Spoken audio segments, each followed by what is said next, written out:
Welcome to my channel, Achinogola the Lawyer, and today is Relationship Thursday, and joining me are these two lovely ladies who will be sharing loads of wisdom. Guys, we're tired.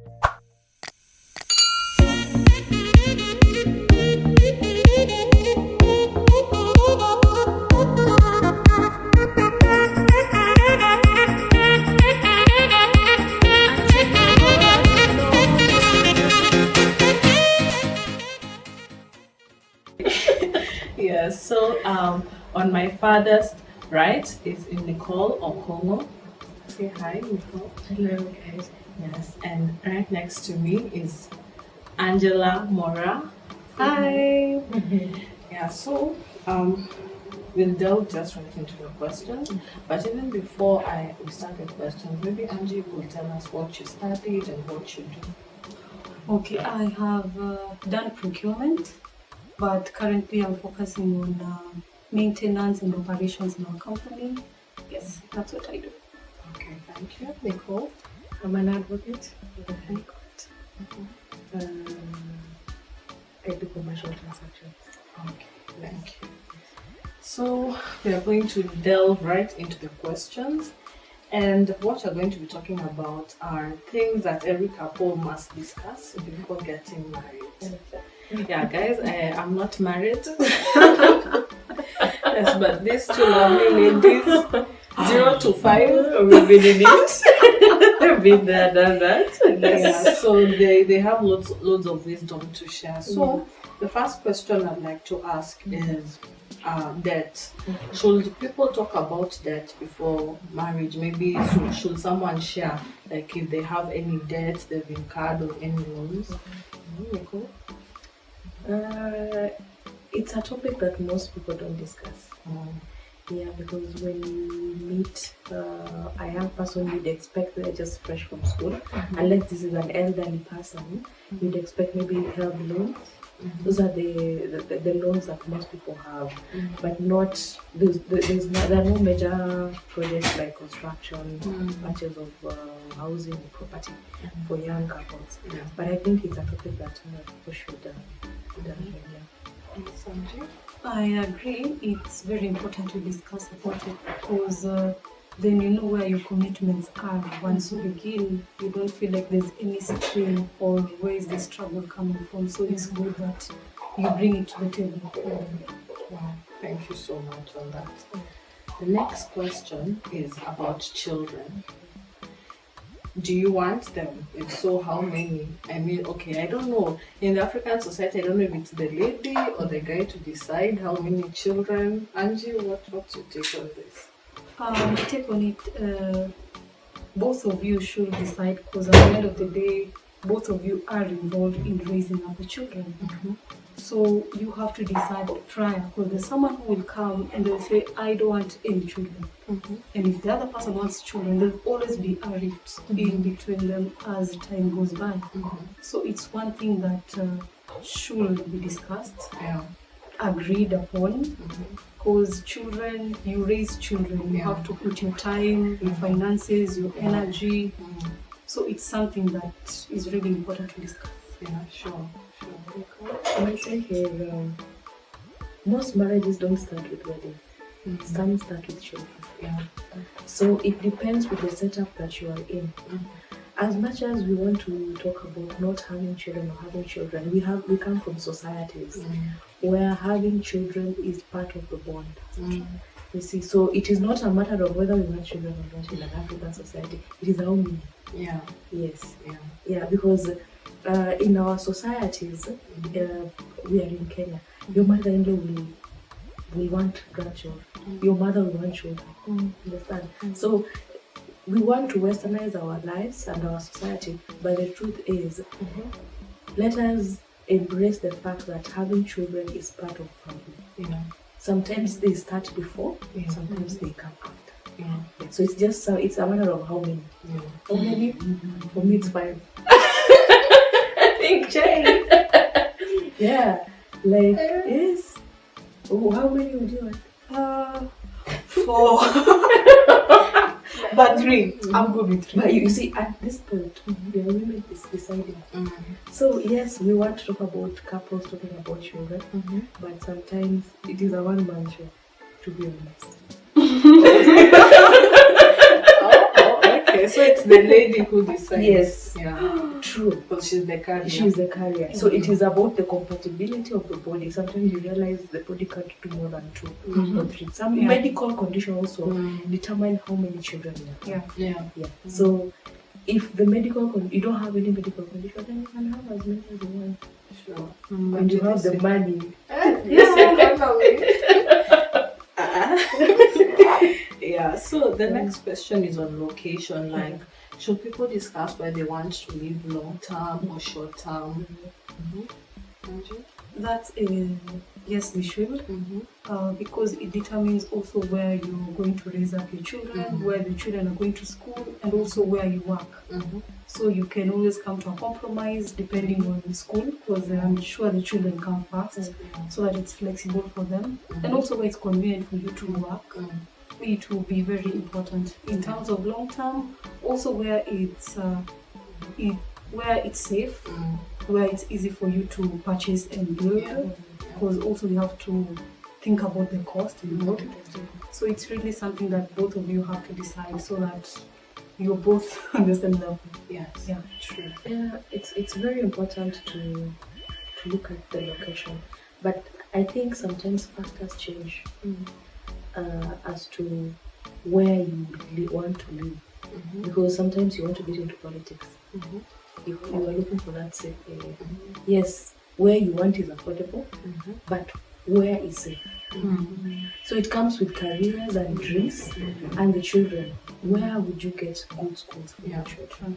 Yeah. So at the end of the day, it's a variable that is not constant. It tilts around dreams, children, and maybe future engagements. What if you want to have a ranch?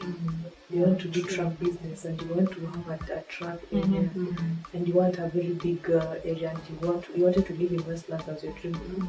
But then you have to have trucks because that is your business that you're doing. So location changes with dreams and ambitions. That's just it. Okay, I love that, because sometimes in Nairobi it's not easy to find the exact right place where you want to live. But thank you for that guidance. The next question is on religion. I mean, religion is a very sensitive topic, because sometimes you find maybe a Muslim lady is in love with a Christian man, and both of them still want to keep practicing their separate faiths. What's your take, Nicole, on that? Okay. First and foremost, what I will talk about love. Love in marriage is not love in singlehood. If you can adjust, if you can see yourself in the future and adjust to the future. If you want to get married to someone, think of this person in the future. Would you be able to adjust in the future? Don't think of whatever you have at that moment.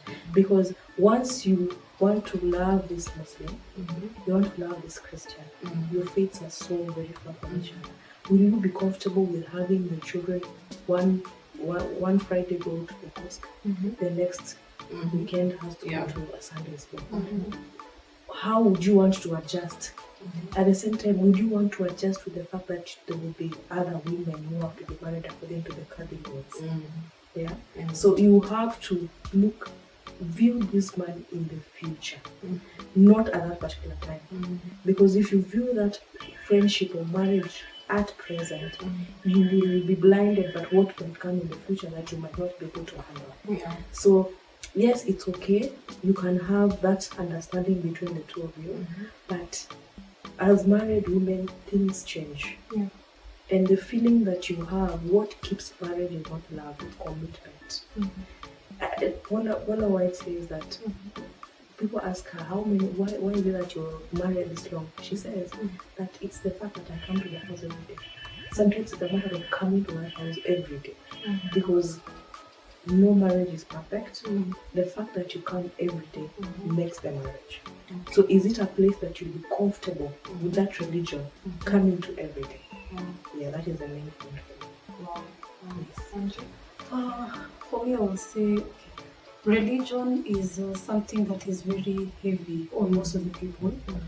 But so long as I feel you guys can discuss and actually, as she says, you have to decide on which religion you guys are choosing.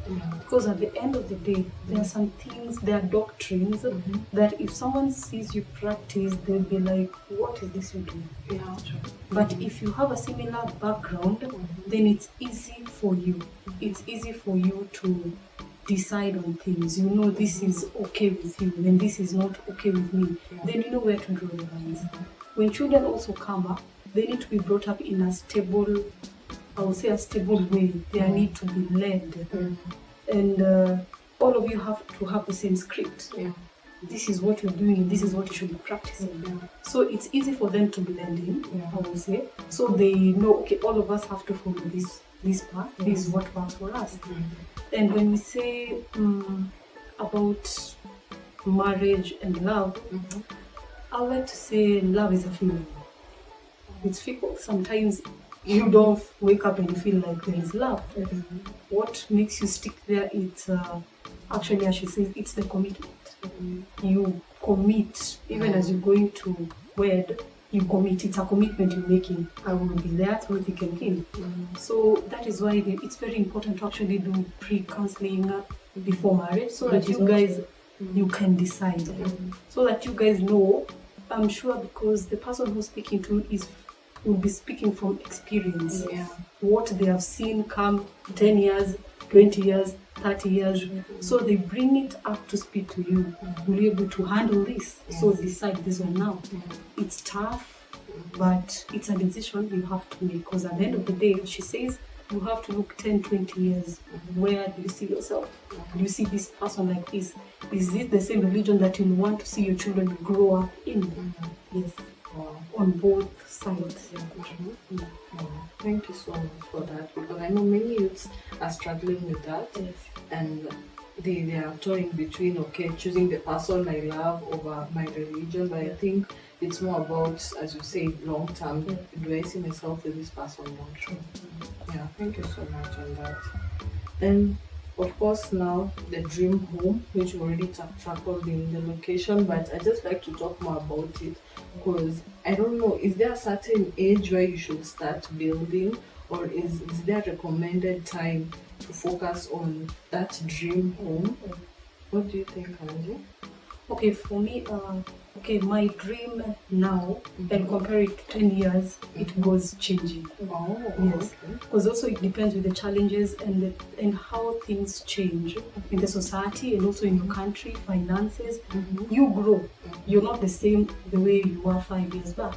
So there are things, as much as you have dreamt having a home maybe in Kitusuru, one time you'll be, I know I can even relocate to the States. I can have a home there. So it also depends about work. Because I can imagine, okay, like in politics, an MP has vied for a place in the rural place like Homa Bay. Somehow you have to relocate sometime to be there. So it keeps on changing. And it's just where you feel safe. Yes. Where you feel okay to bring up your family, where it works well for you. Okay, my view is, even before marriage, couples should be taught on finances. That is where it starts from. Even before thinking of a home, how would you save? How do we save for our home? How do we save so that by the time we get to retirement at 55, we are not having to build at home and build in Nairobi? So I think that sometimes we are not driven by our dreams, we are driven by how much we have saved. You see? So it's not a matter of how much, it's how much we have. So if we can learn how to save during courtship or the first years of marriage, we plan our finances, maybe we take insurance for the children, or maybe we even save with some of the circles. Then by the time you do 10 years, you can do your house comfortably. Yeah. So instead of waiting that you'll be working on your salary that you can save on a salary, why not start dropping that 10,000 or that 5,000 now? Yeah. So that by the time you want your dream home, it is not a matter of location, it's not a matter of how much, it's a matter of choice. It's not a matter of how much do you want. If you already have the money, so it is just pointing where you want the house. So it's financial education is very important.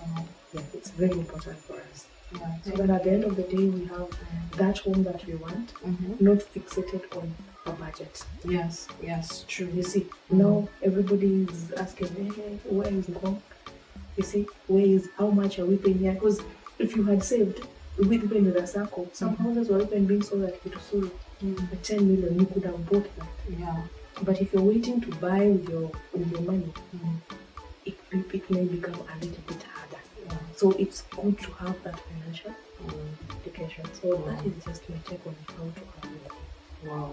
Thank you.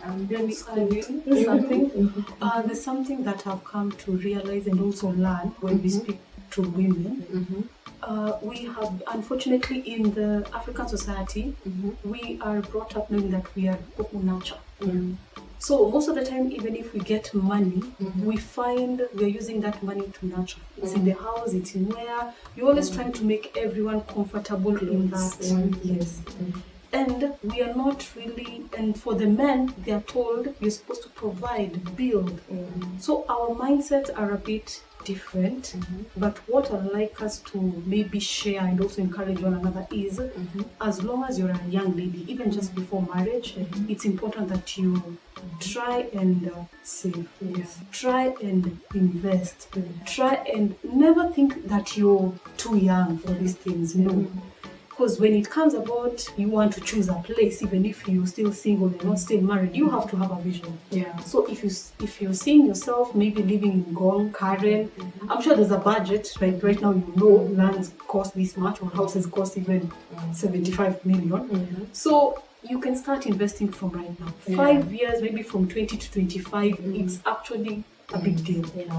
So you should start saving from then and know that it's not about just the man providing, have your own. Because one time you want to say, I want to live here and this is what I have, this is what I'm bringing on the table. So you'll not be forced to live maybe somewhere you didn't want to live. Although Syokimau is also not a bad place.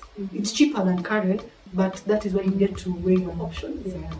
So when you're still young, if you're a lady, try and start investing, try and save. I know it's not a culture that we have been brought up thinking, but look at your mom used to save 20 bob, 30 bob there, or even 1,000 bob. As you grow, it's actually something for us. You will now say, I can actually put 5,000. Mom used to put like 100 bob or 1,000. They cannot put 5,000. Me, no, look at the job I'm getting. I cannot even put 20,000 because I don't have much commitments. So you will really, really advance when you see yourself like that. And on that point, as women, we should be able to advise each other, or as we sit, we should be able to help each other understand that we can also make the choices for major projects in the homes.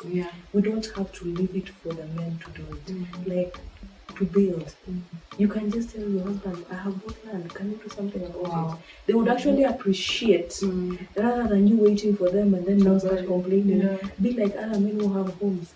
Who tells you that other women are not building homes? So you see, don't be too much on food. Also think about even having to buy that very house.